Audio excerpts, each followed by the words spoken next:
Independence in 1961, as that wind of change swept the continent. Older people here still talk with sadness of the bright promise of that time, the rush of optimism before the long, relentless decline.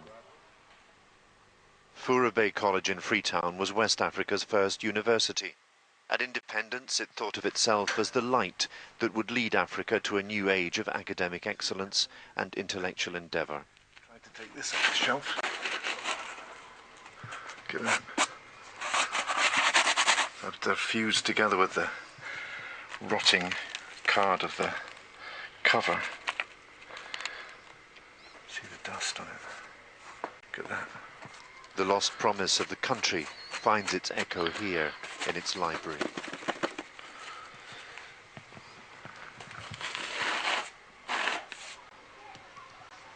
Professor Eldred Jones taught English literature here. He lost his sight at 60 and taught himself Braille. I found him rereading All's Well That Ends Well. As a young man, he watched the British leave. The fact that they had to come back does mean that we had not been able to organize ourselves as an independent nation to the extent that we had to rely on the British to return. But I think, without making too many excuses, there are explanations for that we were plunged into one man, one vote practically overnight. And we're still learning what all this is about. Britain has taken its former colony by the hand. British aid comes with strings attached. British government officials sit in the main offices of state here, monitoring what the ministers do, supervising, scrutinising, guiding the country toward European-style good governance. Some say Britain is now, in effect, reshaping this country for future generations. A minister once who was having a discussion with the DFID, so a DFID team that came in, and he was saying, "Oh, I'm so happy to see you, our colonial masters." So obviously, whatever they are going to present, he's going to accept it. Do you think the relationship is neo-colonial? It is possible. Well, that's some thinking. There, you know, you have mixed views about the British intervention. That yes, that is what is currently happening. Because again, an inside source informed me that even when other donor partners are coming, they need sort of clearance from DFID or from the UK before they can come in and do X and Y. So, and everywhere you go, there's always a British person. So the British are still... They're still here. They're pretty much running the country, aren't they? They are, to some extent. I asked the government the same question.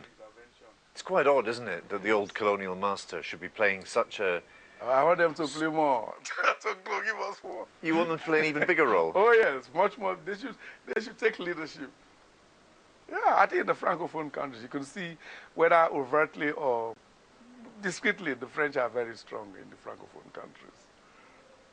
So Britain is playing a big role in shaping the character and nature of this country, and you want it to play... I want them to play even much more bigger role. Is it a kind of neo-colonialism? I would not put it that way. It's a kind of partnership that the global architecture has changed for development. You need a partnership. I know we need them. I'm sure somehow they also will need us. You know, this sort of thing. So it's different from the old master and boss, the boss and the servant type of relationship.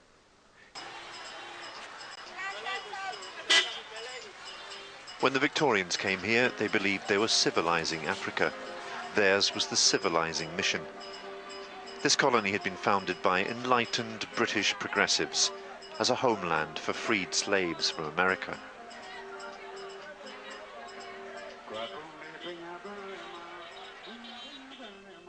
It's said the first of those freed slaves came to this big old tree, the cotton tree, to thank God for their deliverance.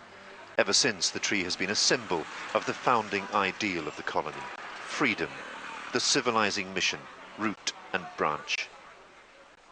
It contains within it the idea that if you planted the seeds of the 18th century Enlightenment in the soil of West Africa, somehow European institutions and values would take root here and flourish. The idea that Europe could and therefore should remake Africa in the image of Europe. The idea that Europe could and therefore should somehow save Africa from itself. Can you draw a direct line from those earlier pioneers of empire to Britain's intervention today? Tony Blair, the Prime Minister who ordered it, is more than a folk hero here.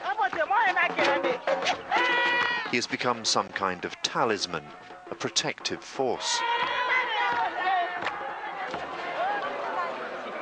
On his last visit as Prime Minister, they made him a paramount chief. He seemed ill at ease with the attention, the fulsomeness of it. And they gave him an African name, Shabaru Matofel, the bringer of peace. Today, in the village that anointed him, their veneration is undiminished. And we are ready to welcome him at any time with a very in fact, we are like him the next time he visited to this country. Want him to ride in an open motorcade along the street. I can tell you for free, that's why our national language is English. That tells you why Britain is always our masters. Does it seem odd to you? You and I were children when the African countries got their independence, threw off the shackles of colonial domination. Does it seem odd to you that Sierra Leoneans are so enthusiastic, so keen to have the old colonial master back? Well, they're not keen to have an old colonial master back. And if I was coming back in that capacity, they'd, I would be run out of the country pretty fast. What they are prepared to do, though, is to acknowledge that in order to make their country what they want it to be, they are at a point in their history when they need help. And they're smart enough to realize that and to get that help. What has happened here? Where is the familiar post-colonial African narrative that blamed all the continent's ills on the legacy of European imperialism? It's gone. The people have had enough of it. They want something else instead, something more constructive. The British are back, trying anew to plant the seeds of progress here.